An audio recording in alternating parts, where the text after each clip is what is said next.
ଜାଣିଛ ନା ତୁମ ପାଖରେ ବହୁତ କିଛି ବାକି ରହିଗଲା। ବାକି ରହିଗଲା ତୁମ ସହିତ ସେ ମିଠା ମିଠା ଝଗଡ଼ା କରିବାରେ। ଝଗଡ଼ା ତ ତମେ ଆରମ୍ଭ କରୁଥିଲ, ହେଲେ କ୍ଷମା ମୁଁ କ'ଣ ପାଇଁ ମାଗୁଥିଲି ତମେ ବୁଝିବ ଏଥର। ବାକି ରହିଗଲା ତମ ସାଥେ ବର୍ଷାରେ ଭିଜିବାରେ, ଭିଜି ସାରି ଗରମା ଗରମ ଘୁଗୁନି ଖାଇବାରେ, ମଟର ପାଣିକୁ ତମ ଅଦା ଆଖିର ଚାହାଣି।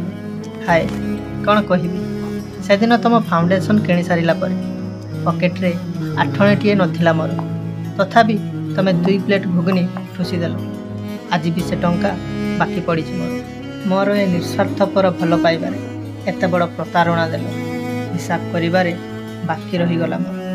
ଗଲା ମାସରେ 239 ଟଙ୍କାର ରିଚାର୍ଜ କରିଦେଇଥିଲି ଆପାତ 28 ଦିନ ପାଇଁ। କଲ୍ ଟିକେ କର।